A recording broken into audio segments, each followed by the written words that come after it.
Haleluya saudara, biar hari ini kita angkat pujian kita kepada Tuhan, kita mengingat akan nama Yesus yang luar biasa. Sebab nama Yesus pengharapan dunia, dan hanya nama Yesus ada sukacita dari atas biar turun dimanapun kita berada. Haleluya. Ingat akan nama Yesus.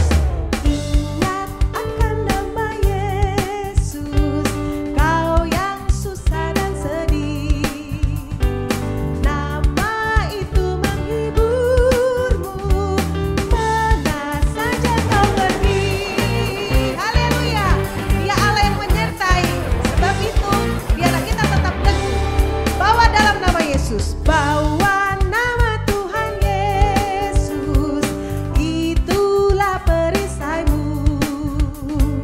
Bila datang pencobaan, itu yang menolongmu. Serukan, indahlah namanya, pengharapan dunia.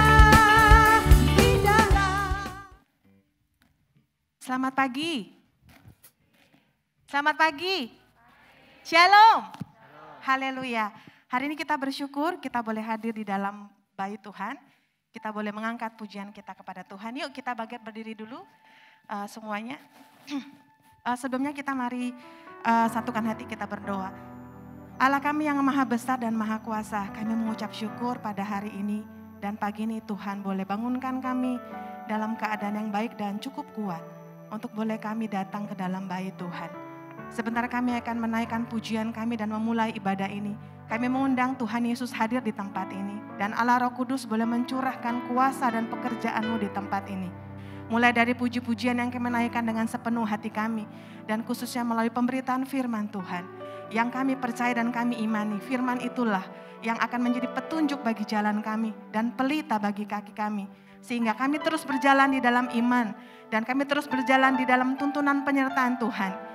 Yang selalu ada bersama-sama dengan kami dan tidak pernah mengecewakan. Syukur kepada Tuhan dalam nama Yesus kami berdoa dan hanya di dalam nama Tuhan Yesus kami mulai ibadah kami pada hari ini. Haleluya. Amin. Haleluya. Seberapa banyak kita yang bersuka cita hari ini boleh lambaikan tangan? Haleluya. Yuk kita angkat pujian. Aku bersuka cita saat aku mendengar hari ini aku akan pergi. Dan kita akan pergi ke gereja, pergi ke rumah Tuhan. Sebab dalam rumah Tuhan ada sukacita. Di dalam rumah Tuhan ada kekuatan. Dan di dalam rumah Tuhan ada Tuhan Yesus yang hadir di sini. Amin. Aku bersuka cita ketika mendengar. Ya. Mari kita pergi ke rumah Tuhan. Aku bersuka cita ketika mendengar. Mari kita pergi ke rumah Tuhan dan agungkan Tuhan. Kemuliaan-Mu nyata di dalam bait-Mu. Gereja-Mu dipulihkan di dalam kekudusan. Firman-Mu dinyatakan di tengah umat-Mu. Ada sukacita saudara. Haleluya di dalam rumah Tuhan. Biar kita yang di bawah, kita yang di panggung, dan kita yang di atas, semuanya diberikan sukacita dari Tuhan. Aku bersuka cita ketika ku mendengar. Mari kita pergi ke rumah Tuhan. Aku bersuka cita. Aku bersuka cita ketika ku mendengar. Mari kita puji. Mari kita agungkan Tuhan. Dan agungkan Tuhan. Kemuliaan-Mu nyata di dalam bait-Mu. Gereja-Mu. Saya dan saudara adalah gereja Tuhan. Dan hari ini dipulihkan di dalam firman-Nya. Firman-Mu dinyatakan di tengah umat-Mu. Ada sukacita. Sukacita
saudara, salah satu tanda orang bersuka cita itu tersenyum. Amin. Dan hari ini mari kita lemparkan senyum kita kepada kanan, kiri, depan, belakang. Dan sambil kita terus menaikkan pujian Tuhan. Dan kita memuji Tuhan sebab saya dan saudara adalah bait Tuhan. Dan kita akan bangun sama-sama, saling menguatkan dan saling meneguhkan di dalam firman dan di dalam pujiannya. Haleluya.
Yesus hadir di bait suci Tuhan, yaitu kami.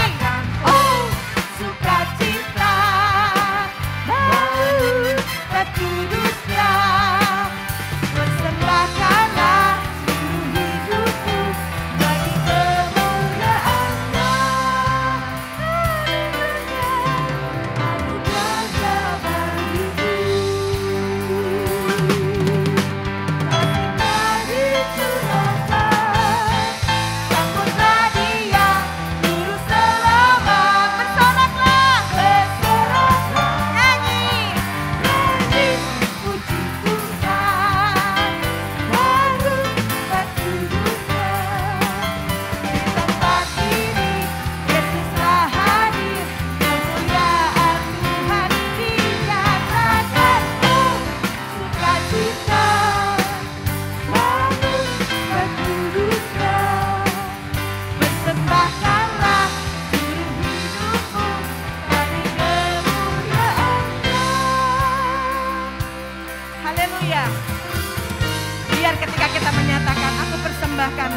Aku persembahkan hidupku sebagai persembahan yang kudus, hidup dan berkenan.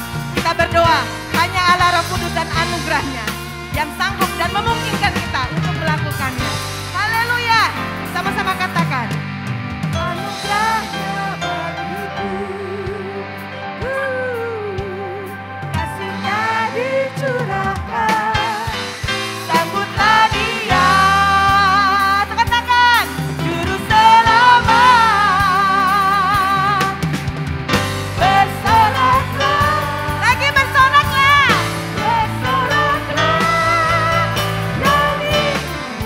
Tuhan, bangun bait kudusnya. Di tempat ini Yesus telah hadir, kemuliaan Tuhan dinyatakan. Oh, sukacita, bangun bait kudusnya, persembahkanlah seluruh hidupku bagi kemuliaan-Nya. Persembahkan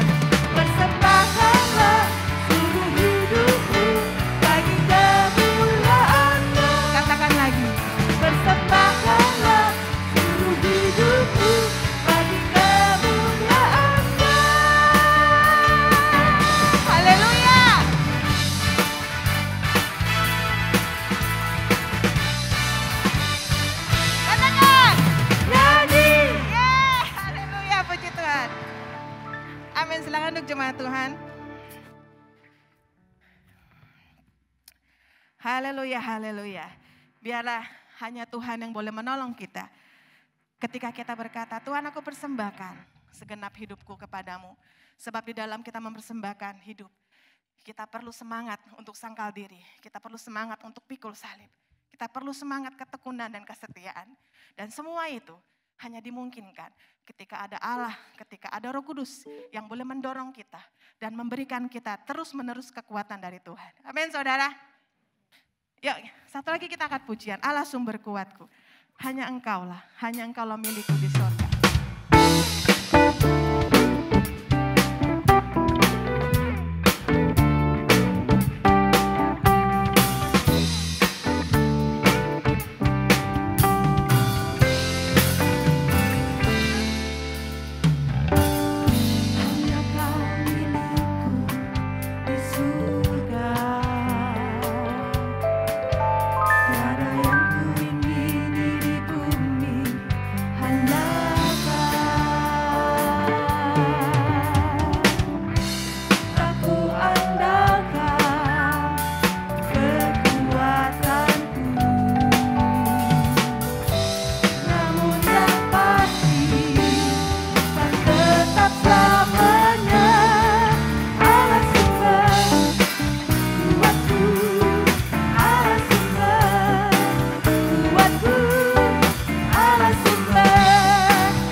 Allah sumber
pertama itu dari firman Tuhan. Sebab itu pagi ini dengan hati yang haus, dengan hati yang antusias, kita akan siap untuk membuka hati bagi firman Tuhan. Tuhan sudah kirimkan hambanya yang setia di tengah-tengah kita. Dan biarlah kita berdoa setiap kita pulang dengan tangan yang penuh berkat. Karena Tuhan sudah berfirman kepada kita.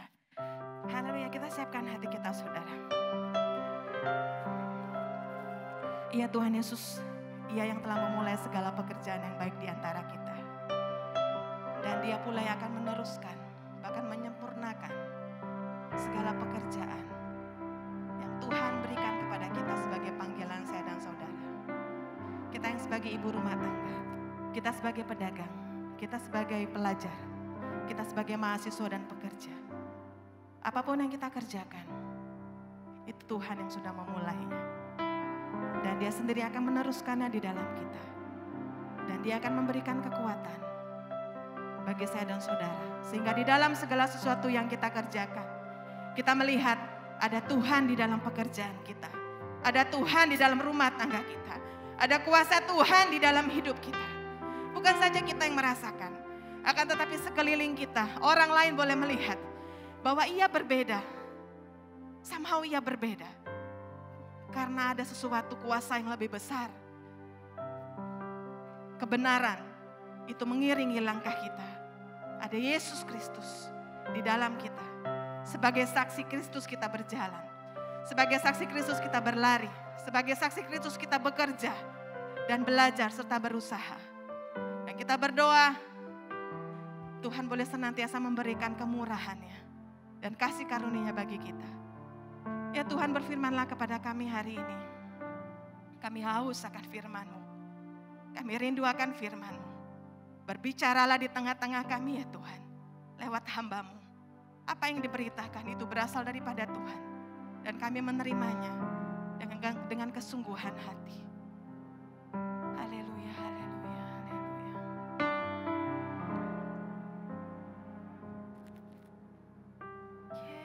Yesus, Kau telah memulai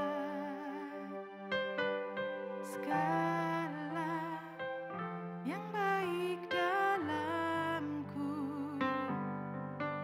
Engkau menjadikanku serupa gambaran-Mu dan berharga di mata-Mu. Serukan namanya.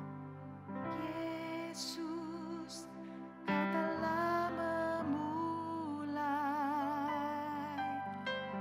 karya yang mulia dalamku. Kau berikan hidup-Mu sebagai ganti dosaku karena kasih.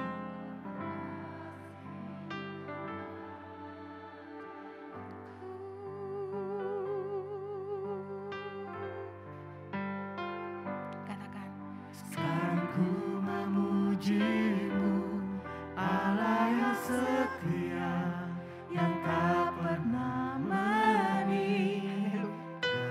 terima kasih. Terima kasih. Sekarang aku memuji karena Engkau setia. Allah yang Sempurnakan kami. sempurnakan Udah banyak setiap hidupku. Agar indah di hadapan.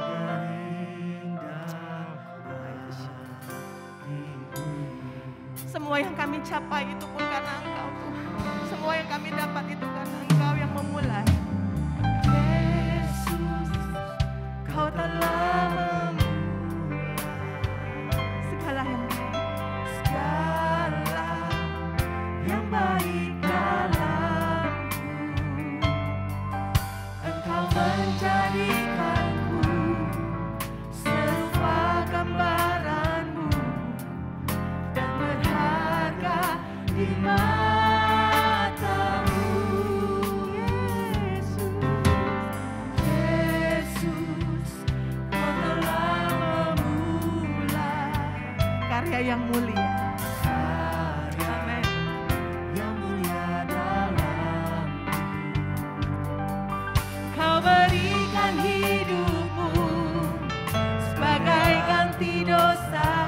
Semua karena kasih-Nya saudara.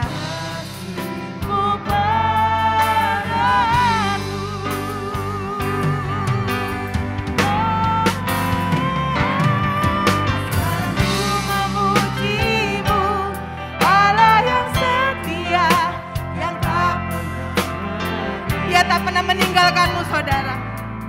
Perbuatan tanganmu, sekarang ku menyembahmu.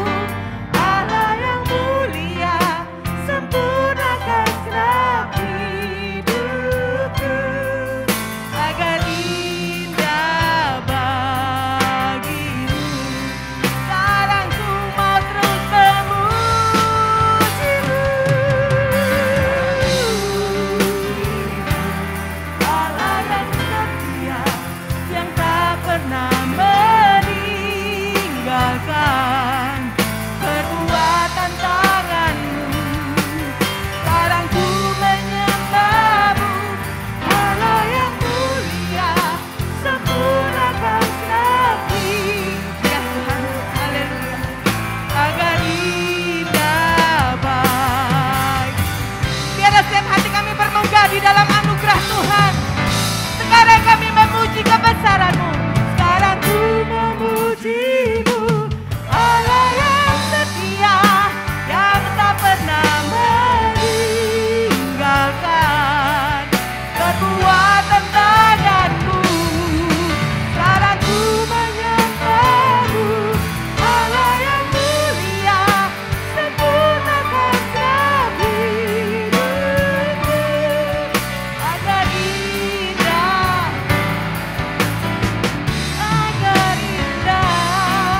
agar indah baik.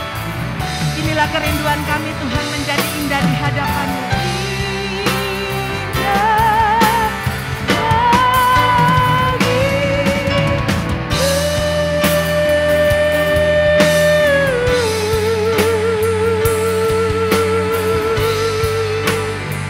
Semuanya karena kasih-Mu, Yesus ku pujikan. Haleluya. Mari jemaat Tuhan, angkatlah pujian syukur kepada Dia, Allah yang setia, Allah yang terus memelihara, Allah yang terus menjawab, Allah yang terus boleh memberikan pertolongannya kepada kita. Oh, Yesus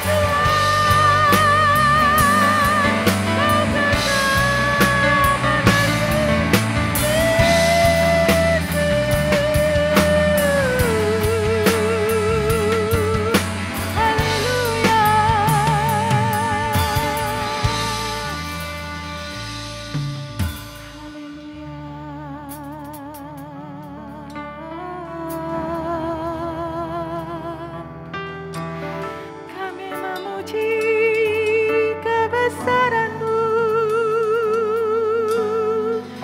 Dalam segalanya Kau hadir bagiku. Hari ini saudaraku, sebelum kita masuk dalam firman Tuhan, biarlah dengan apa yang kita rasakan, apa perasaan, apa pengalaman yang kau bawa hari ini kepada Tuhan, panjatkan itu dengan ucapan syukur. Kami bersyukur Tuhan, saat kami sakit Engkau menyembuhkan, saat kami ada dalam tantangan Engkau meneguhkan kami, saat kami tidak tahu harus kemana, Engkau berfirman dan memberikan petunjuk itu bagi kami. Terima kasih Tuhan. Inilah ucapan syukur mulai doa kami pribadi lepas pribadi di hadapan Tuhan. Terima kasih.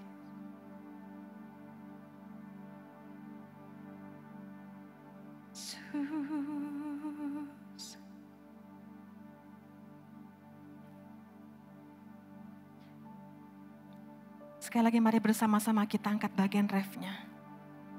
Sekarang ku memuji-Mu. Mari umat Tuhan. Ya. Tak pernah meninggalkan perbuatan tangan-Mu. Sekarang ku menyembah-Mu, Allah yang mulia, sempurnakan segenap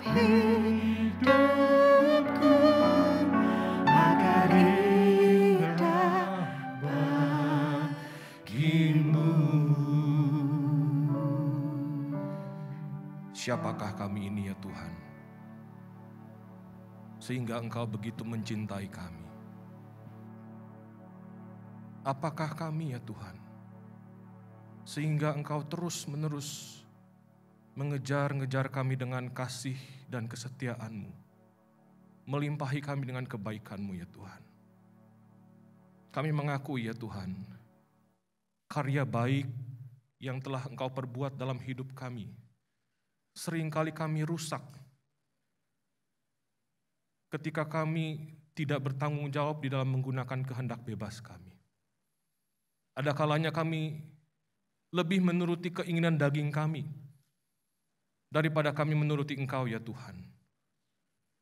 Ada kalanya kami lalai, kami gagal di dalam kami mengabdikan seluruh hidup kami kepada Engkau ya Tuhan. Tetapi Engkau adalah Allah yang setia, yang tidak bisa menyangkali diri-Mu ya Tuhan. Sehingga di tengah ketidaksetiaan kami, Engkau adalah Allah yang terus setia kepada kami ya Tuhan. Karena itu kami sungguh bersyukur kepadamu. Kalau Engkau begitu sabar kepada kami ya Tuhan. Di tengah kebebalan kami, di tengah ketidaksetiaan kami, Engkau adalah Bapa yang baik, yang senantiasa membuka lebar-lebar tangan-Mu, menantikan setiap anak-anak-Mu yang hilang untuk datang kembali ke dalam pelukan-Mu ya Tuhan. Bapa, inilah kami, anak-anak-Mu pada pagi hari ini. Rindu mendengarkan Engkau menyampaikan isi hati-Mu kepada kami ya Tuhan. Kami rindu ya Tuhan, sekali lagi Engkau berkata-kata kepada setiap kami. Supaya kami dikuatkan, dituntun untuk menghadapi minggu yang baru ini. Kristus Sang Firman hidup bersabdalah. Roh Kudus terangilah hati dan pikiran kami. Kiranya ucapan mulut hamba-Mu dan perenungan hati kami semua berkenan kepadamu, ya Tuhan Allah, gunung batu dan penebus kami yang hidup. Amin. Silakan duduk Bapak Ibu saudara sekalian. Shalom, selamat pagi Bapak Ibu saudara-saudara. Tadi saya diinfokan oleh Pastor Willis, katanya pas khotbah boleh buka masker katanya, biar ketampanannya tampak katanya Bapak Ibu Saudara. Jadi saya buka masker saya. Saya bersyukur sekali Bapak Ibu Saudara sekali lagi dapat kesempatan untuk bisa beribadah bersama-sama dengan Bapak Ibu Saudara-saudara, keluarga Allah di GBI Jelambar Timur.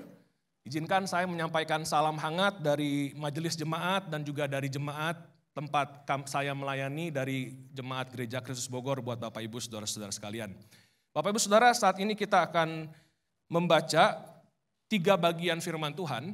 Yang pertama dari Kisah Para Rasul yang pasal yang ke-7. Ayat 46 sampai 50.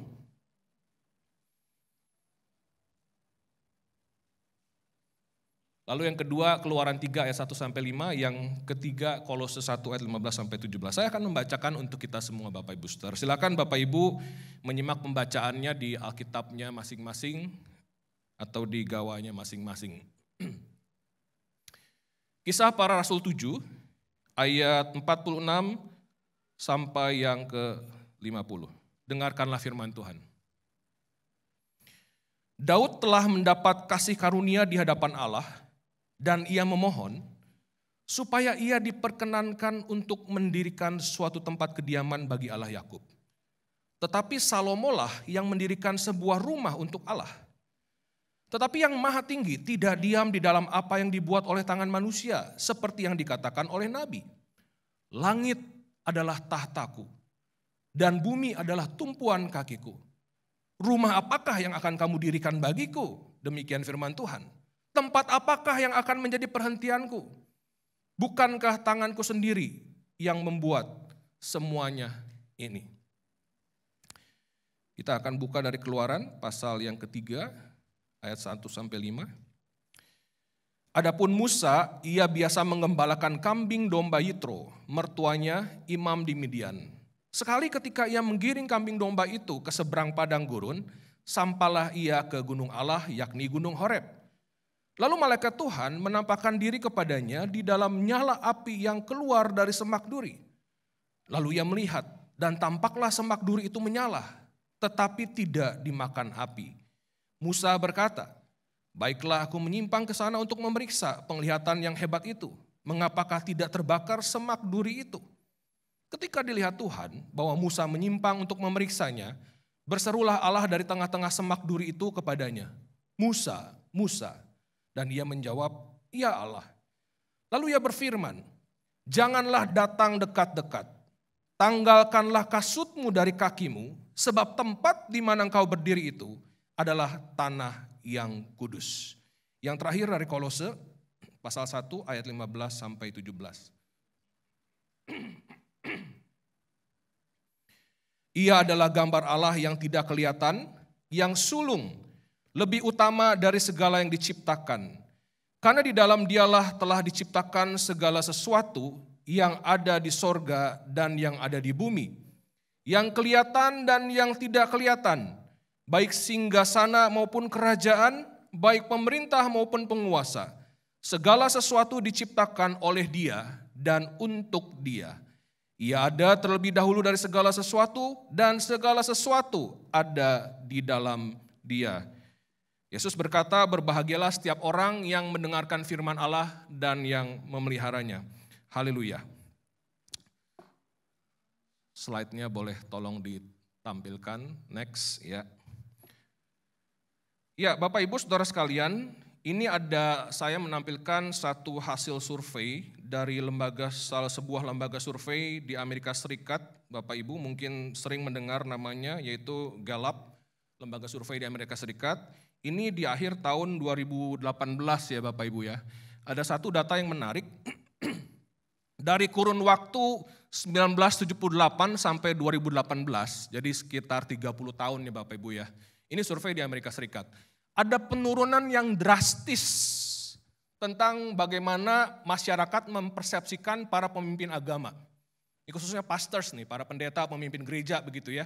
Dari tahun 1978, 61% orang itu percaya begitu pada kejujuran, pada etika para pendeta. Tetapi di tahun 2018 itu turun ke 37%, Bapak Ibu. Jadi ada satu tren dalam 30 tahun terakhir di mana orang ini semakin tidak percaya kepada para pemimpin gereja. Ini terjadi di Amerika Serikat, Bapak Ibu Saudara. Next slide. Nah, ketidakpercayaan ini Bapak Ibu Saudara menyebabkan tidak sedikit orang yang akhirnya memutuskan untuk keluar dari gereja. Ini ada satu sosiolog yang menulis buku judulnya Church Refugees tahun 2015 Bapak Ibu Saudara. Dia mencoba meneliti secara sosiologis begitu orang-orang yang meninggalkan gereja ini. Nah yang menarik Bapak Ibu Saudara, ini orang-orang yang disebut the done ya, D-O-N-E, done. Orang-orang yang menyatakan selesai dengan gereja. Yang menarik Bapak Ibu Saudara, kenapa disebutnya church refugees? Refugees itu kan pengungsi ya Bapak Ibu ya. Kenapa sih orang itu mengungsi? Kita melihat sekarang Iran lagi gila-gilaan kacaunya ya Bapak Ibu Saudara ya. Di gereja kami ada pengungsi dari Iran yang dia gara-gara percaya kepada Kristus harus meninggalkan Iran 5 tahun yang lalu. 5 tahun luntang-lantung lalu berjemaat di kami support kehidupannya karena dia di sini uang dari mana begitu. Puji Tuhan baru berangkat ke Kanada akhirnya bisa menjadi PR di Kanada. Tapi pengungsi itu, mereka itu tidak ingin meninggalkan kampung halamannya. Enggak. Yang namanya pengungsi itu mereka itu pergi karena terpaksa oleh keadaan Bapak Ibu Saudara. Makanya namanya refugee. Karena bencana alam kah, karena peperangan atau apapun itu. Mereka terpaksa pergi meninggalkan rumahnya demi apa? Demi menyelamatkan dirinya. Dan ini yang terjadi dengan orang-orang Kristen ini Bapak Ibu. Ini bukan orang-orang yang sembarangan, bukan. Ini orang-orang yang sangat committed di gereja. Selama belasan tahun, puluhan tahun aktif di gereja, melayani habis-habisan, mencoba melakukan pembaruan-pembaruan, memberikan yang terbaik buat Tuhan. Kasih ini, kasih itu ke gereja, sumbangkan pemikiran. Sampai pada waktunya mereka merasa, wow, gereja ini sangat toksik ya. Saya terpaksa harus keluar nih. Beres dengan gereja lah urusannya, kenapa? Karena saya mau menyelamatkan iman saya kepada Yesus. Jadi orang-orang ini tetap percaya kepada Yesus. Mereka Kristen, committed, masih berdoa, masih baca Alkitab, tapi nggak mau urusan sama gereja Bapak Ibu Saudara. Kenapa? Salah satunya karena ketidakpercayaan dari mereka pada pimpinan gereja. Ini tren yang terjadi di Amerika Serikat, Bapak Ibu Saudara. Jadi salah satu penyebabnya adalah gitu, ini macro level trends dibilang adalah loss of trust in social institution, termasuk gereja. Mungkin ada Bapak Ibu yang berpikir, itu kan di Amerika, di Indonesia mah nggak kayak begitulah, begitu ya. Di Indonesia orang masih percaya. Tunggu dulu Bapak Ibu Saudara, next slide. Sayangnya Bapak Ibu Saudara, di Indonesia tidak jauh lebih baik. Sayangnya. Biasanya kita ini kalau sesuatu yang terjadi di barat ya Bapak Ibu Saudara ya, biasanya di Indonesia baru terjadi betul-betulnya mungkin 10-20 tahun lah begitu ya. Kita late gitu ya. Tetapi ini sudah terjadi, sedang terjadi saat ini Bapak Ibu Saudara. Tentu ini berita-berita yang mendukakan hati kita Bapak Ibu Saudara. Ada pendeta di Surabaya yang cabuli jemaat sudah divonis 10 tahun penjara. Pendeta selama belasan tahun mencabuli jemaatnya Bapak Ibu Saudara. Next slide. Pelecehan seks ini di Bogor, di kota saya Bapak Ibu Saudara. Ini baru-baru terungkap gitu ya. Padahal kejadiannya dari tahun 2009. Pelecehan seksual berkedok pengudusan di Bogor. Korban trauma dengan pendeta laki-laki. Dilakukan oleh pemimpin jemaat. Next slide. Ini juga Bapak Ibu Saudara. Ini namanya udah di mana-mana ya beredar. Billy Sindoro, pendiri gereja Christ Katedral yang besar, yang 2 kali tersandung korupsi. Khotbah bisa bagus saudara-saudara, tetapi terjerat kasus korupsi. Berulang kali saudara-saudara. Next. Ini juga, ini lagi hangat nih baru nih berita Bapak Ibu Saudara. Ini Bupati Mimika ya, Eltinus Omeleng, ini lagi rame nih Bapak Ibu Saudara. Korupsi pembangunan gereja King Mimile 32, rugikan negara 21 miliar. Ini dilakukan oleh para pemimpin gereja Bapak Ibu Saudara. Kok bisa ya? Mungkin kita bertanya dalam hati Bapak Ibu Saudara. Next slide. Mungkin tidak terlalu jauh sebenarnya, tidak terlalu berbeda apa yang terjadi di Amerika dengan yang terjadi di Indonesia saat ini. Ternyata orang-orang Kristen bisa berwajah dua, bermuka dua Bapak Ibu Saudara.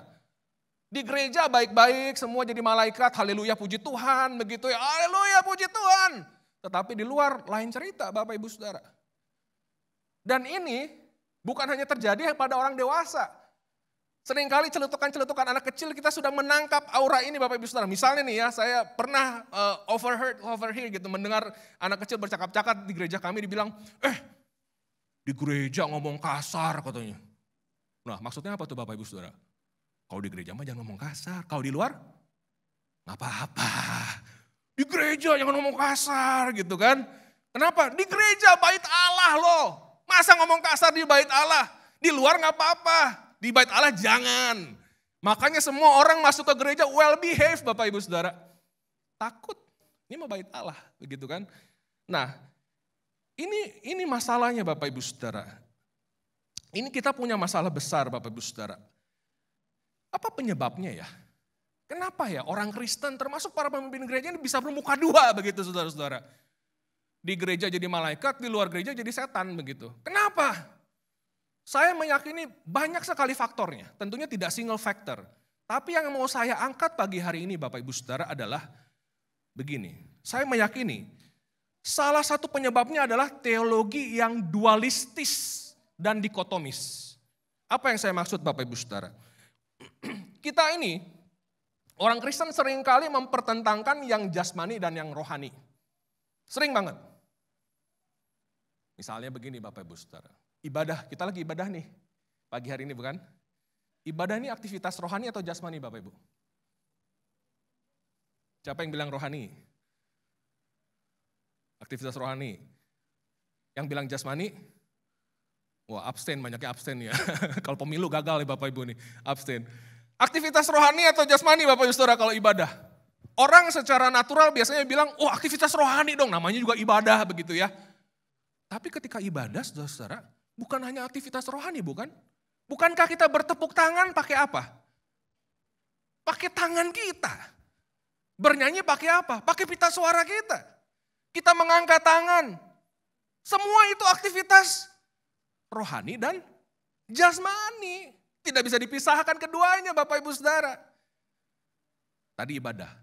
Gimana kalau makan? Cia. Wah, orang suka cia ya Bapak Ibu ya. Kalau makan gimana? Aktivitas rohani atau jasmani? Aktivitas jasmani, makan aktivitas jasmani, angkat tangan. Jasmani semua ya. Pulang jangan pada makan ya Bapak Ibu ya. Karena kita harus jadi orang-orang yang rohani ini Bapak Ibu Saudara. Bapak Ibu Saudara, Adam dan Hawa jatuh ke dalam dosa. Gara-gara apa? Ya, gara-gara makan.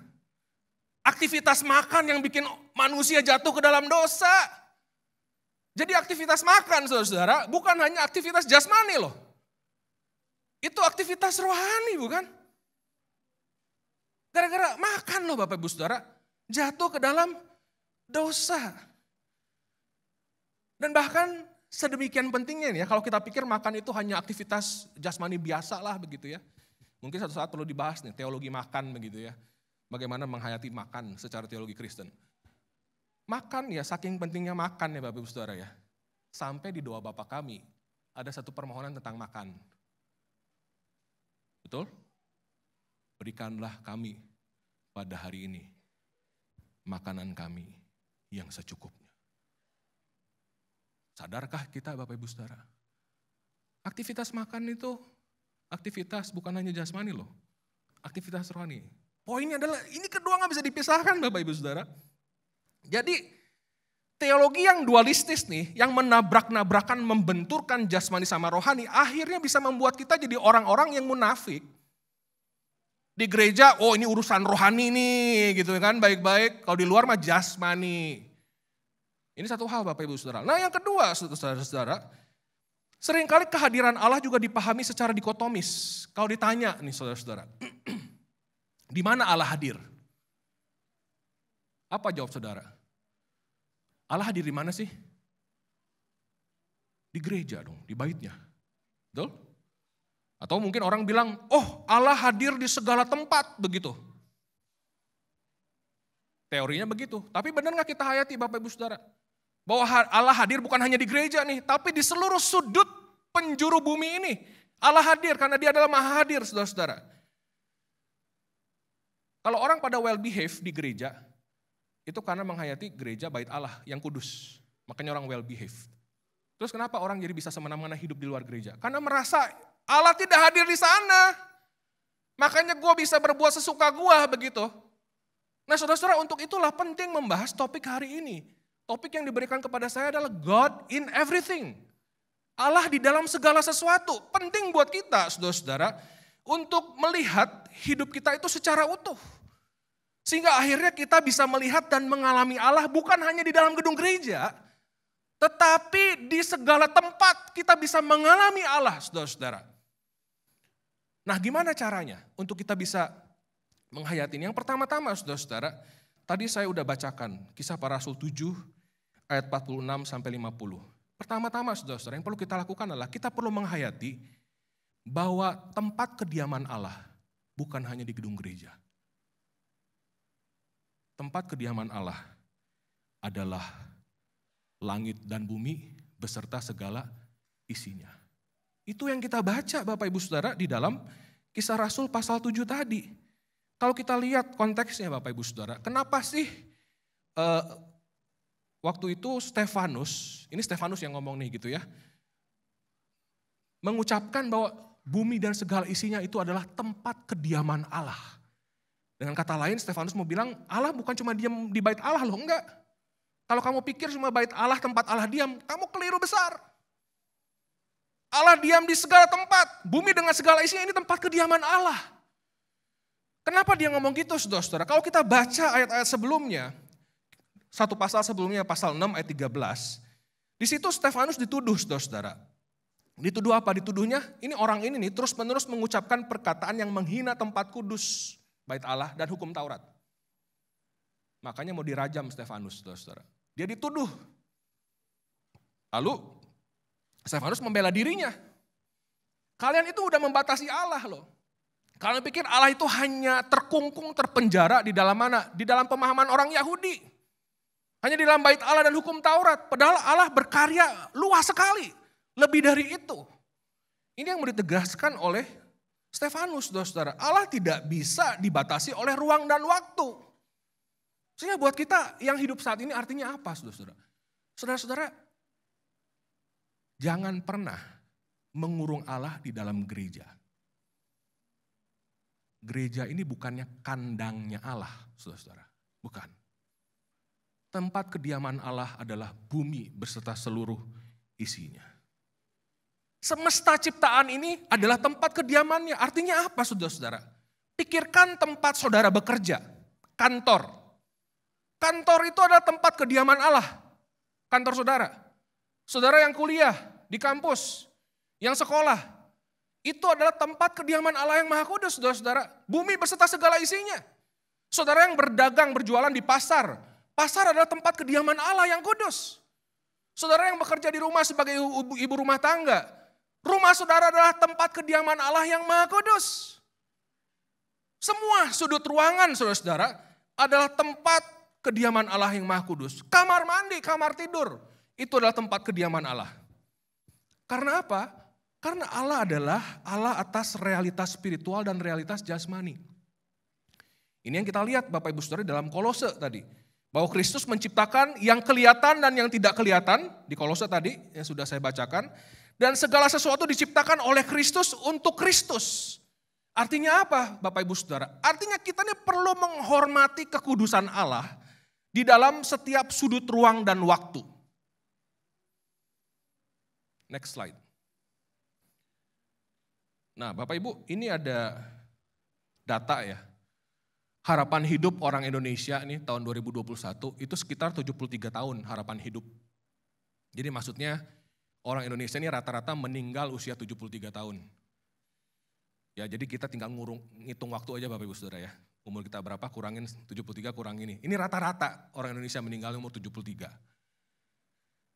Kalau kita rata-rata meninggal usia 73 gitu ya. Lalu next slide. Ini usia pensiun ya. Usia pensiun ini kan saat ini adalah 58 ya. Tahun 2022. Ini sama pemerintah lagi dinaikin terus nih. Tiap tahun tambah setahun, sampai nanti tahun 2043 pensiunnya 65 tahun. Jadi kita hitung-hitungan nih sedikit nih Bapak Ibu ya. Kalau kita usianya sampai 73 gitu ya. Lalu kita mulai bekerja umur 18 lah katakan gitu habis lulus SMA gitu ya. Maka sekitar 47 tahun loh kita bekerja Bapak Ibu Saudara. Next slide. Selama lebih dari separuh hidup kita pakai untuk bekerja. Sadar nggak Bapak Ibu Saudara? Lebih dari separuh, 64% untuk bekerja. Sisanya buat apa Bapak Ibu Saudara? Yang 30% buat tidur. Betul nggak? Sehari kita tidur berapa jam? Kurang lebih 8 jam. Udah sepertiga. Sepertiga hidup kita buat tidur Bapak Ibu Saudara. Dan sisanya kita habiskan dengan apa? Dengan bekerja. Jadi kalau kita mau menghormati kekudusan Allah di ruang dan waktu ini, maka tidak bisa tidak saudara-saudara. Itu harus kita lakukan di tengah-tengah pekerjaan kita. 64% waktu loh. Nggak bisa kita lakukan di gereja, saudara-saudara. Berapa persen sih waktu yang kita habiskan dalam gereja? Minim. Nggak bisa, saudara-saudara. Kalau kita mau mengabdi kepada Tuhan, menghargai kekudusan Allah, maka kita harus lakukan itu di dalam keseharian kita. Kita yang sekolah, di sekolah.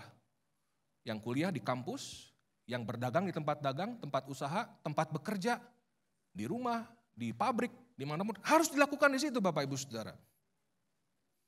Nah, pertanyaannya, gimana kita bisa menghormati kekudusan Allah di tempat kerja kita, saudara-saudara? Ada satu hal yang penting yang harus kita hayati, saudara-saudara. Yaitu dengan menghayati bahwa tempat kita bekerja, atau tempat kita sekolah, tempat kita kuliah, itu adalah tanah yang kudus. Holy ground. Next slide. Saudara, tadi saya bacakan tentang kisah panggilan Musa. Saudara sadar nggak? Ketika Musa dipanggil, Musa tuh lagi ngapain? Tuhan menjumpai Musa, Musanya lagi ngapain? Apakah Musa lagi berdoa, saudara-saudara? Lagi mempersembahkan korban? Enggak. Yang Musa lakukan, dia lagi ngapain? Lagi ngangon embe, me gitu ya. Dia lagi ngapain? Lagi melakukan pekerjaan sehari-hari. Bukan ketika dia berdoa loh, bukan. Musa lagi bekerja. Lagi ngangon kambing.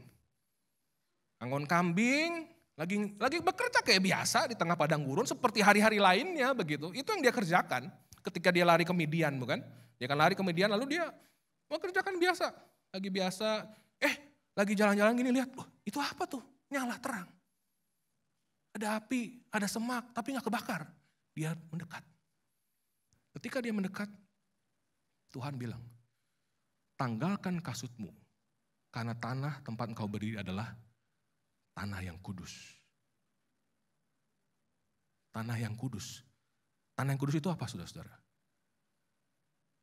Padang gurun. Tanah yang kudus itu padang gurun. Tempat Musa bekerja, dan Tuhan sebut itu tanah yang kudus. Kenapa tanah itu kudus, saudara? Karena kehadiran Allah di situ. Maka tanah itu disebut kudus. Bumi beserta segala isinya adalah tempat kediaman Allah. Holy ground. Saudara, kalau kita mau melihat Tuhan di dalam segala sesuatu, menghayati keutuhan hidup kita, ini penting untuk kita hayati, saudara-saudara. Bahwa tanah tempat kita bekerja, tempat kita kuliah, tempat kita sekolah, tempat kita berdagang, itu adalah holy ground. Tanah yang kudus. Nah pertanyaannya, apa artinya kudus nih? Kudus teh naon gitu ya, cek orang Sunda mah. Kudus bahasa Ibraninya kadosh. Secara harafiah kadosh itu artinya dipisahkan. Terpisah. Tidak bercampur dengan yang lain Bapak Ibu Saudara. Itu artinya kudus. Kadosh. Jadi kalau kita memuji Tuhan, kadosh, kadosh, kadosh. Apa yang kita maksud sih sebenarnya? Yang kita maksud adalah Tuhan Engkau itu begitu terpisah dari kami. Engkau tidak terjangkau. Engkau itu maha segalanya, maha mulia, maha baik, yang betul-betul jauh. Kami ini cuma butiran debu. Kudus Tuhan. Itu kalau kita kenakan kepada Tuhan. Terpisah. Tidak bercampur dengan ciptaan. Dia Allah yang terpisah. Bagaimana dengan kita? Kita disebut dengan orang-orang kudus. Bukan dari kota kudus, saudara-saudara. Kita orang-orang kudus katanya. Kita ini kadosh. Apa ini maksud? Sama artinya. Kita ini dipisahkan. Artinya apa? Kita hidup untuk tujuannya Tuhan. Kita ini dipisahkan. Kita ini udah dibeli sama Tuhan. Untuk melakukan apa? Tujuannya Tuhan. Yaitu mengasihi Tuhan dan mengasihi sesama. Hanya itu, menyembah Dia, saudara-saudara. Next slide. Saudara kalau beli kulkas, kira-kira buat apa? Ya kulkas buat apa nanya gitu ya, pertanyaan bodoh gitu kan. Beli kulkas ya buat naruh barang lah gitu, makanan, minuman apa di kulkas begitu ya saudara-saudara ya. Ya kulkas dibeli dengan tujuan khusus untuk naruh makanan dan minuman begitu ya. Tapi ada juga loh yang beralih fungsi loh Bapak Ibu Saudara. Next slide. Lihat nggak? Kulkas jadi meja ya. Posisinya udah terbalik saudara-saudara di bawah gitu ya. Udah jadi tempat kompor untuk naruh macam-macam. Ini kulkas Bapak Ibu Saudara. Tapi kulkas tidak diciptakan untuk itu bukan? Kulkas dibeli, kita beli khusus, nggak ada buat fungsi lain untuk menaruh makanan dan minuman. Bukan untuk yang lain. Bukan untuk ini, bukan. Demikian juga kita saudara-saudara. Kita ditebus nih oleh Kristus. Dikuduskan, dipisahkan untuk apa? Untuk tujuan Allah saudara-saudara. Karena itu ketika kita bekerja dan tempat kerja kita dibilang tempat kudus. Ingat saudara-saudara, kita kuliah, kita sekolah, kita bekerja, kita berdagang untuk tujuannya Tuhan. Bukan tujuan saya. Nggak bisa nentuin tujuan sendiri, kecuali mau jadi Tuhan saudara-saudara. Belum, tolong balik lagi slide-nya. Oh iya, next aja nggak apa-apa. Nggak bisa saudara-saudara. Jadi tujuan hidup kita itu adalah mengasihi Tuhan dan mengasihi sesama kita. Ada seorang jemaat kami, seorang tukang pecel. Pecel itu gado-gado ya. Sudah 30 tahun jualan gado-gado. Jadi tante ini rajin banget kalau gereja kami ibadah, ada ibadah 1 jam 6 pagi, dia selalu datang jam 6 pagi. Dia pernah sharing ke saya. Kalau di gereja kami dipanggil pendeta boksu gitu. Boksu katanya, saya kalau sebelum potong sayur nih ya, saya bilang begini ke Tuhan, saya berdoa. Di dalam nama Bapa, Anak, dan Roh Kudus. Tolong saya buat motong sayuran ini. Biar benar katanya. Ada anak pemuda dengar itu ketawa gitu. Hah, masa motong sayuran aja berdoa gitu ya. Nama Bapa, Anak, Roh Kudus gitu, tante katanya. Tapi itu penghayatan dia loh. Dia bilang supaya saya melalui makanan saya nih, orang-orang bisa sehat. Makan sayur saya. Lalu di warung tante juga banyak orang jadi curhat sama tante katanya. Punya masalah, punya apa, saya jadi tempat curhat. Saya bilang puji Tuhan tante. Tante sudah menghayati, tante itu sudah menghayati. Tempat dagang pecelnya itu holy ground. Tempat kudus, saudara-saudara. Allah hadir di sana dan Allah mau menyatakan kehadirannya melalui apa yang dia lakukan kepada orang lain. Sehingga orang bisa mengalami Kristus di sana.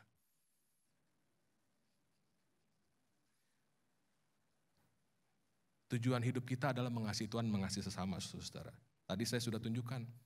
60% hidup kita habiskan dengan bekerja.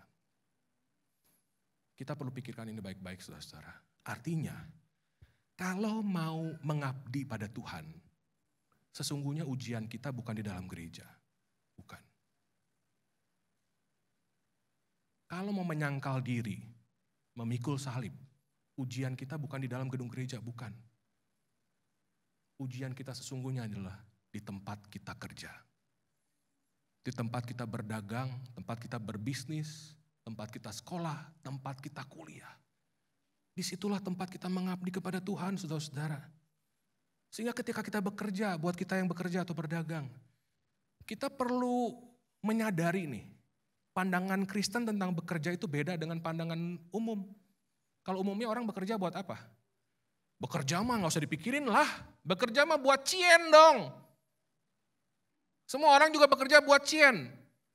Pertanyaannya, itu nggak yang diajarin oleh Alkitab? Enggak, saudara-saudara. Nggak ada di Alkitab ngajarin bekerja untuk cari duit. Nggak ada, saudara-saudara. Jadi kalau bekerja apa dong? Bekerja, upayakanlah kesejahteraan kota kemana aku buang kau. Itu tujuan bekerja, saudara-saudara. Kalau mau ngabdi sama Tuhan, di tempat kita bekerja berusaha adalah kita mengupayakan kesejahteraan orang lain. Kota di mana kita tinggal, mengasihi Tuhan, mengasihi sama lewat kerja kita. Lah, lalu uang gimana? Kan kita butuh uang. Firman Tuhan bilang, carilah dulu kerajaan Allah dan kebenaran. Maka segala sesuatu itu akan ditambahkan kepadamu. Segala sesuatu itu apa? Kalau kita baca ayat-ayat sebelumnya, pangan, sandang, papan. Jangan pusing, Tuhan bakal pelihara. Jadi kita perlu hati-hati, saudara-saudara. Dengan pandangan-pandangan populer yang sesungguhnya sama sekali tidak Kristiani. Sekarang pun gak sedikit orang Kristen yang pengen jadi kaya. Wah, pengen jadi crazy rich. Gitu kan. Padahal yang crazy rich akhirnya banyak-banyak yang jadi crazy juga ya Bapak Ibu ya. Pengen jadi crazy rich itu, pengen kaya. Pengen kaya salah gak Bapak Ibu? Hah? Oh biasanya orang jawab, enggak dong. Kenapa? Karena semua orang pengen kaya gitu ya saudara ya. Tapi firman Tuhan kasih peringatan loh. 1 Timotius 6 ayat 9. Tetapi mereka yang ingin kaya terjatuh ke dalam pencobaan, ke dalam jerat, ke dalam berbagai-bagai nafsu yang hampa dan yang mencelakakan, yang menenggelamkan manusia ke dalam keruntuhan dan kebinasaan. Di sini nggak bilang keinginan buat kaya salah, nggak dibilang di sini. Tapi dikasih warning. Keinginan buat kaya tuh licin. Licin banget.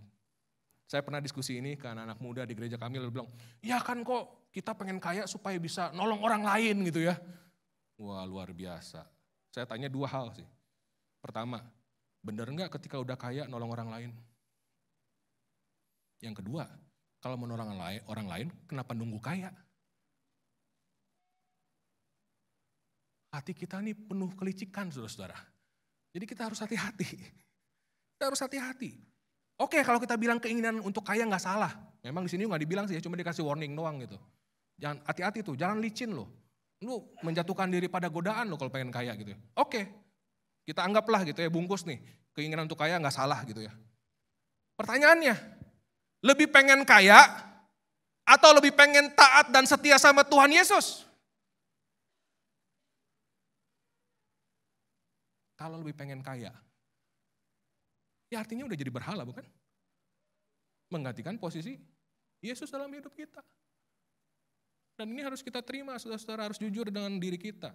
menguji hati kita. Ini adalah berhala modern. Materialisme, kesuksesan finansial. Semua orang menyerukan itu, termasuk orang-orang Kristen. Kalau kita mau balik kepada firman Tuhan, apa yang Tuhan katakan dalam firman-Nya?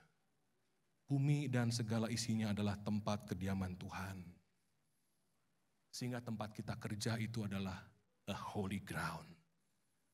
Tanah yang kudus. Tempat kita berusaha, tempat kita dagang, tempat kita sekolah, tempat kita kuliah. It is a holy ground. Saudara, kalau itu a holy ground, saudara mau masuk ke tempat kantor. Ketika mau masuk, ingat sebelum masuk pintu kantor. Ini perusahaan bukan punya bos gua ini. Ini perusahaan punya Tuhan.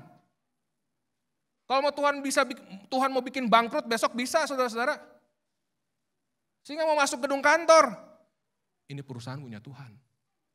Tuhan tolong aku hari ini untuk melakukan apa yang benar. Jadi berkat buat atasan, buat rekan kerja, buat bawahan. Ketika saudara masuk ke sekolah, masuk ke kampus, doa yang sama. It is a holy ground. Allah hadir di sana. Dan Allah ingin memakai kita untuk menyatakan kehadirannya buat orang lain yang belum mengenal Tuhan. Di tengah-tengah pekerjaan kita sehari-hari lah Tuhan menjumpai kita. Mau berrelasi dengan kita, menyapa kita. Seperti dia menjumpai, berrelasi dan menyapa Musa. Dengan demikian saudara-saudara, kalau kita hayati ini, tidak ada lagi dikotomi dalam hidup kita. Tidak ada dikotomi. Yang jasmani, yang rohani, semuanya sama-sama penting. Ironis ya, kita seringkali ngomongin misi pekabaran Injil. Wah, dukung misi pekabaran Injil ke daerah-daerah terpencil. Penting sih, itu penting saudara-saudara. Itu penting.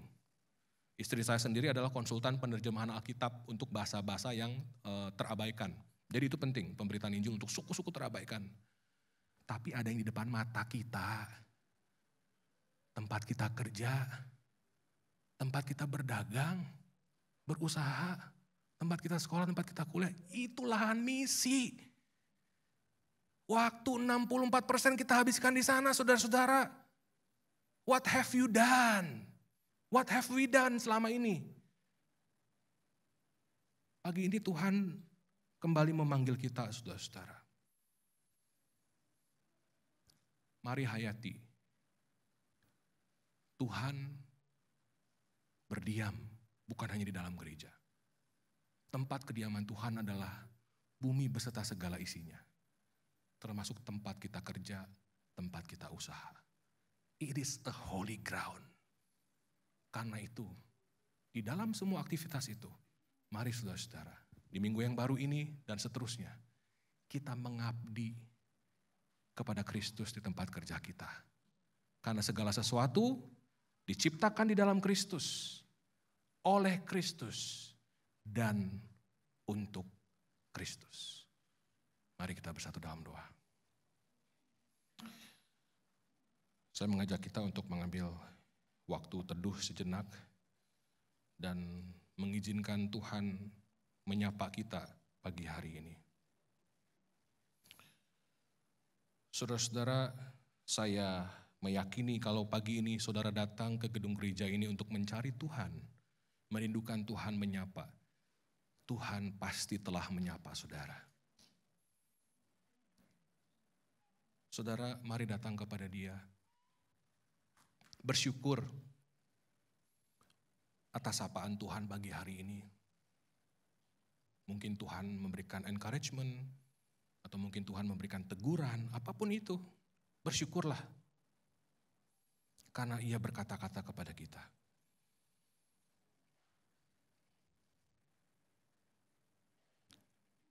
Dan saya juga mengajak kita semua untuk mengakui di hadapan Tuhan.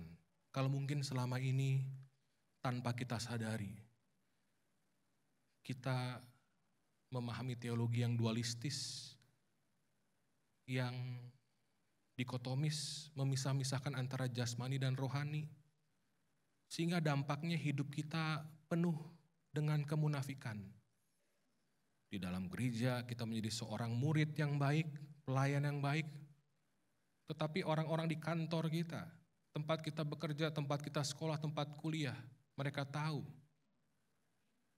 bahwa kita tidak menunjukkan kehidupan yang seperti Kristus. Kalau itu yang terjadi, mari datang kepada Tuhan, saudara-saudara, pagi hari ini.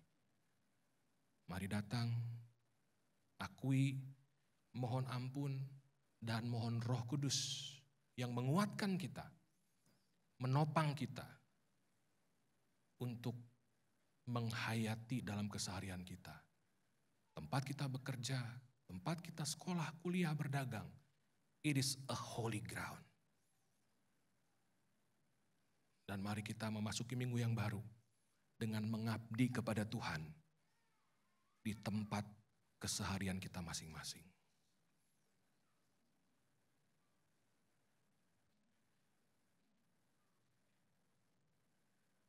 Bapa, pegang tangan kami ya Tuhan. Di tengah segala kelemahan kami, pergulatan kami melawan manusia lama yang terus merongrong ya Tuhan. Kiranya Roh Kudus yang mencelikan mata rohani kami, sehingga kami melihat keutuhan dalam hidup kami. Sehingga kami melihat Allah yang hadir bukan hanya di tempat-tempat ibadah di gedung gereja, tetapi Allah yang maha hadir di segala sudut ruang dan tempat, ruang dan waktu. Dan topang kami ya Tuhan, supaya di tengah segala keterbatasan dan kelemahan kami rindu Tuhan terus bentuk untuk menjadi hamba-hamba-Mu yang baik dan setia. Apapun peran yang Tuhan titipkan kepada kami, baik itu di rumah, sebagai ibu rumah tangga mungkin, sebagai karyawan, sebagai pebisnis, pedagang, sebagai siswa, mahasiswa, apapun peran kami ya Tuhan. Biarlah kami mengabdi kepada-Mu di dalam semua peran itu. Sehingga orang lain di sekitar kami bisa merasakan kehadiran Tuhan. Bisa melihat bahwa Kristus sungguh nyata dan hidup dan mengasihi dunia yang berdosa ini. Terima kasih Bapa Surgawi. Kami memohon semua ini hanya di dalam nama Yesus, Tuhan dan Juru Selamat kami yang hidup. Amin.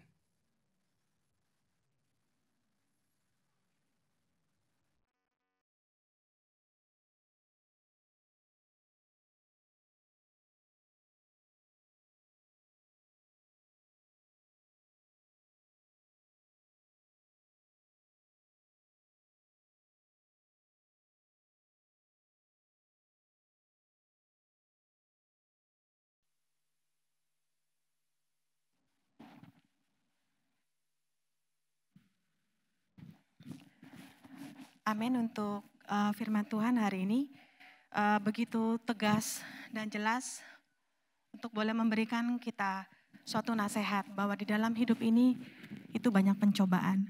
Akan tetapi biarlah kita terus mau bergantung dan terus kita mau dekat dengan Tuhan.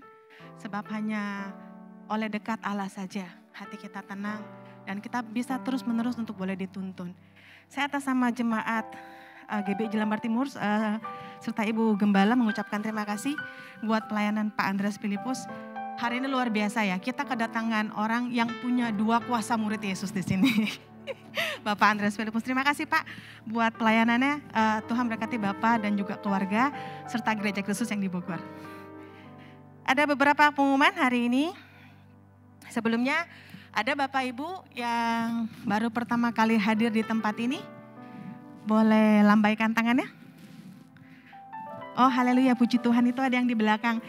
Halo, mari kita beri kemuliaan bagi Tuhan. Bagi kita yang ada di sekelilingnya, kita boleh lambaikan tangan gitu. Selamat datang Bu, kita jumpa lagi minggu depan. Ada beberapa pengumuman, ada 8 ya, jadi bukan beberapa. Yang pertama, hari ini ibadah anak sekolah minggu Abi jam 10 pagi. Setelah kita kebaktian nanti jam 10 ada di lantai 2.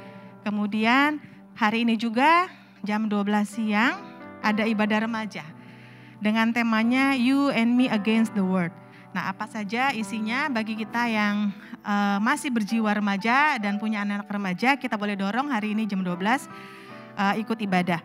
Kemudian berikutnya adalah ibadah wanita Bethel Indonesia diadakan setiap Rabu, dan untuk hari Rabu ini 28 September akan ada ibadah dengan tema pengharapanku hanya kepadamu, jam 5 sore ya di gedung lama.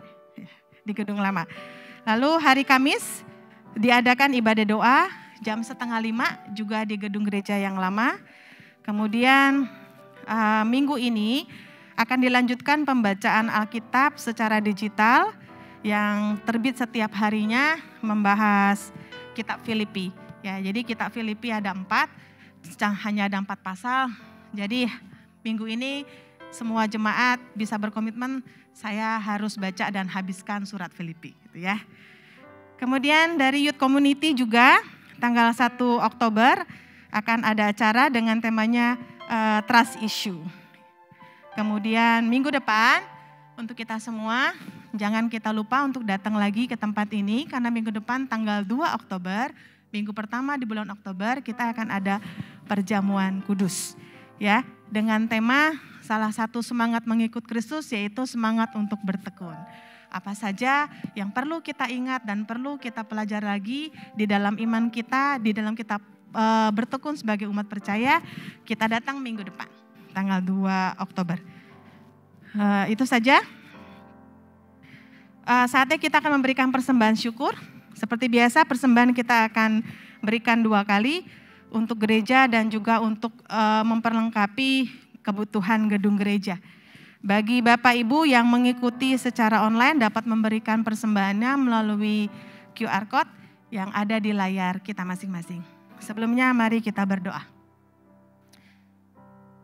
Sekali lagi kami mengucap syukur kepada Tuhan, bahwa di dalam hidup ini sungguh bila bukan Tuhan yang menuntun, hati kami pun lebih gentar dan takut, akankah kami terjatuh dan akankah kami terpeleset di dalam apa yang Tuhan sudah mulai di dalam hidup kami. Biarlah Tuhan ketika kami hendak usaha dan apa yang Tuhan berikan kepada kami dalam rumah tangga kami mau kembalikan kepada Tuhan. Tangan yang terulur untuk memberi, tangan yang terulur untuk kami memberikan persembahan kepada Tuhan. Tangan inilah yang akan Tuhan kuduskan dan kami memberikannya dengan hati yang penuh dengan ucapan syukur dan serayak dengan hati yang terus menerus. Tuhan tolong untuk kami juga mempersembahkan hidup kami sebagai persembahan yang hidup, kudus dan berkenan, sebagai bukti ibadah kami yang sejati di hadapan Tuhan. Dimanapun kami berada, di dalam gereja, di luar gereja, di rumah ataupun di luar rumah, kami adalah pribadi yang sama yang diberkati dan dituntun oleh Tuhan. Dan hanya oleh kasih karunia Tuhan, hari ini kami mau berikan persembahan dan kami mau alaskan doa ini. Hanya dalam nama Tuhan Yesus Kristus, Allah dan Juru Selamat kami berdoa. Amin. Kita angkat pujian. Engkau Bapa yang mengasihiku, kuasa-Mu memulihkanku. Hari ini firman Tuhan boleh memberikan kepada kita hati yang baru, semangat yang baru untuk mengikut Tuhan. Tuhan Yesus ada di dalam gereja, amin. Tuhan Yesus juga ada di luar gereja, amin. Ketika kita tahu Tuhan Yesus ada di luar gereja, maka ketika di luar gereja kita ada kesulitan yang lebih sulit daripada kita ada di gereja. Hati kita dihibur karena Tuhan ada di sana. Dan Tuhan bekerja juga ada di tempat kita masing-masing. Engkau Bapa yang mengasihi. Engkau Bapa yang mengasihiku, kuasa-Mu memulihkanku, hati yang baru Kau berikan untukku dapat melihat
bagi saya dan saudara.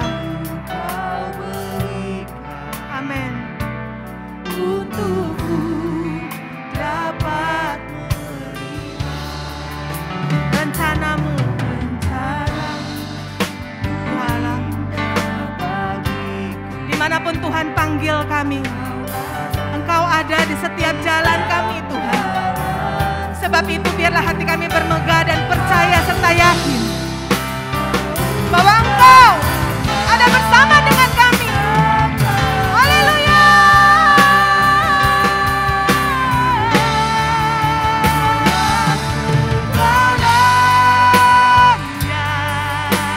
Di dalam hidupku,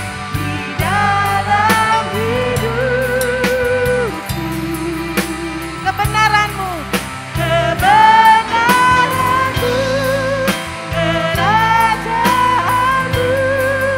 itu bagianku. Kau yang Tuhan selama hidupku.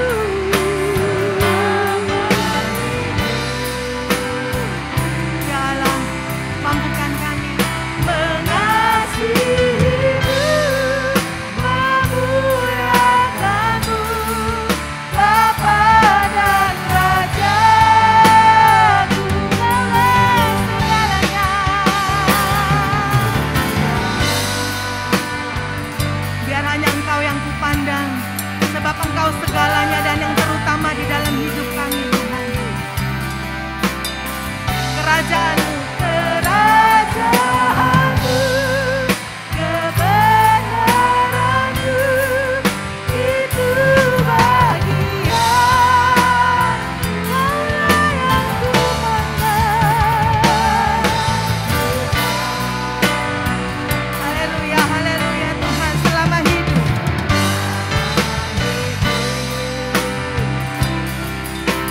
Inilah yang kami rindukan. Mengasihimu, memuliakanmu, Bapa dan Rajaku. Mengasihimu, memuliakanmu, Bapa dan Rajaku.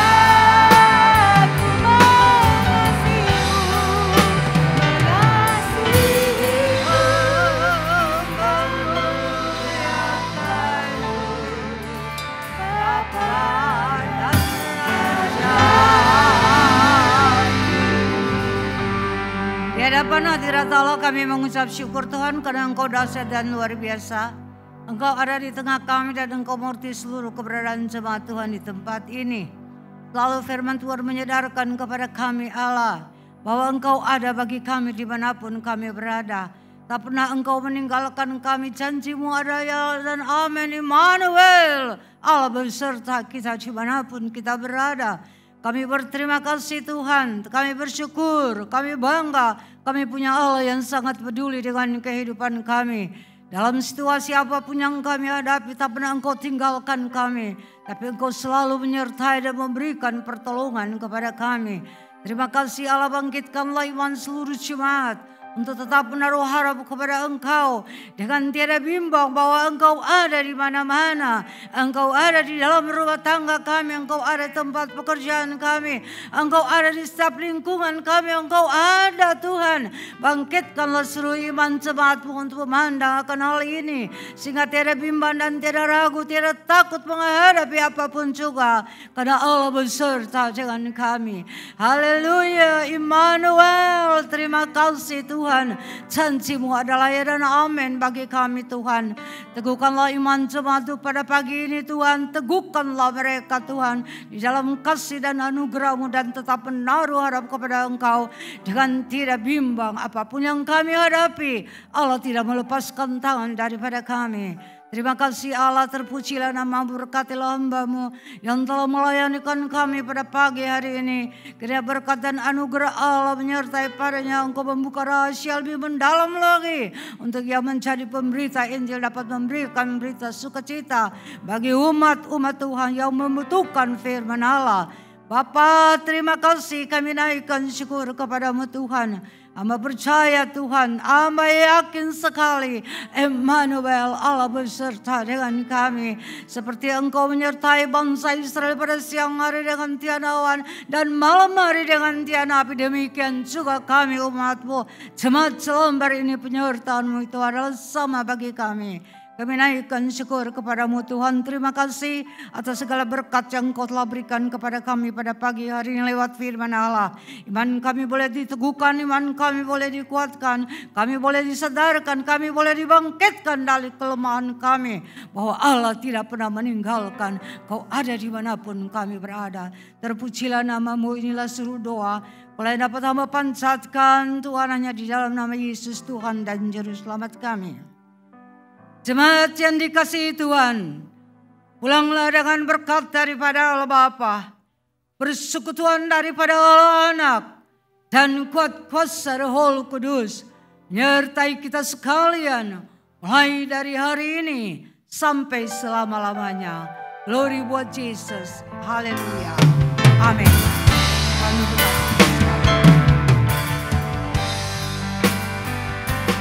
Kami memuji.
Haleluya saudara, biar hari ini kita angkat pujian kita kepada Tuhan, kita mengingat akan nama Yesus yang luar